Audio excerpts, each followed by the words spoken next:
ఆయన ఈ మధ్యనే రాజకీయాలకు బై చెప్పేశారు. ఇక పాలిటిక్స్తో నాకు సంబంధం లేదు, హాయిగా వ్యవసాయం చేసుకుంటానన్నారు. ఎస్, మీరు ఊహించింది నిజమే, ఆయనే విజయసాయిరెడ్డి. ఇప్పుడు ఈ ప్రస్తావన ఎందుకంటే 3 రోజుల క్రితం విజయసాయిరెడ్డి ఏపీ కాంగ్రెస్ చీఫ్ షర్మిలని కలిశారంటున్నారు. ఈ ప్రచారం ఓ రేంజ్లో సాగుతోంది. ఇంతకీ ఆయన షర్మిలని కలిశారా లేదా?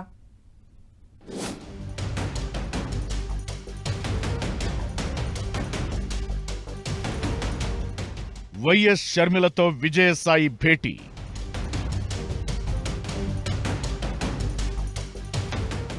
ఏపీలో హాట్ టాపిక్ గా మారిన ప్రచారం.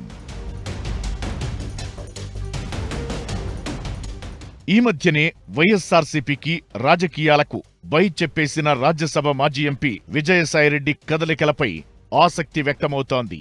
ఆయన ఏ పార్టీలోనూ చేరడం లేదని చెప్పినా తాజాగా ఓ ప్రచారం భారీగా సాగుతోంది. విజయసాయిరెడ్డి 3 రోజుల క్రితం హైదరాబాద్లో షర్మిల ఇంటికి వెళ్లారని, దాదాపు 3 గంటల పాటు భేటీ అయ్యారంటున్నారు. అక్కడే లంచ్ కూడా చేశారంటున్నారు. ఈ విషయం ఇప్పుడు అటు వైఎస్ఆర్సీపీ ఇటు కాంగ్రెస్ లో చర్చకి దారితీస్తోంది. అసలు నిజంగా భేటీ జరిగిందా లేదా అనే సంగతి కూడా ఇంకా ఎవరూ కన్ఫర్మ్ చేయలేదు.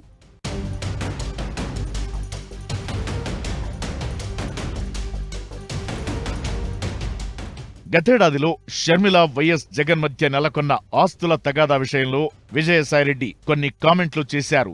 షర్మిల వేరే పార్టీ చేతిలో పావులా మారారని, జగన్ అన్యాయం చేయలేదంటూ విజయసాయి అప్పట్లో ప్రెస్ మీట్లు పెట్టారు.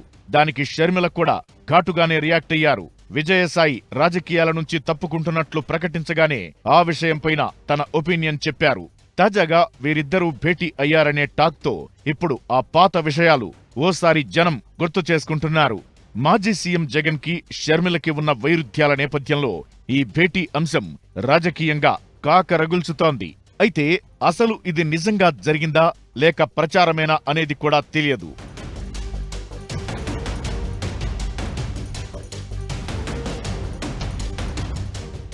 అయితే విజయసాయిరెడ్డి రాజకీయంగా తానిక యాక్టివ్గా కాదని చెప్పిన నేపథ్యంలో ఈ ప్రచారాన్ని చూడాలి. గతంలో చేసిన విమర్శలపై షర్మిలతో ప్యాచప్ కోసం కూడా వెళ్లారనే మరో వాదన ఉంది. అంతేకాదు వైఎస్ జగన్తో విభేదాలను పరిష్కరించుకునేందుకే ఈ భేటీ జరిగిందనే టాక్ మరో వెర్షన్ గా వినిపిస్తోంది. అయితే కొందరు మాత్రం షర్మిల విజయసాయి మధ్య రాజకీయ పరమైన చర్చలే జరిగాయని వాదిస్తున్నారు. ఒకవేళ భేటీ పొలిటికల్ పరంగానే జరిగి ఉన్నట్లయితే రాబోయే రోజుల్లో ఈ ఇద్దరు ఏం చేయబోతున్నారనే అంశం కూడా ఏపీ జనం మధ్య భారీగానే చర్చకు వస్తోంది.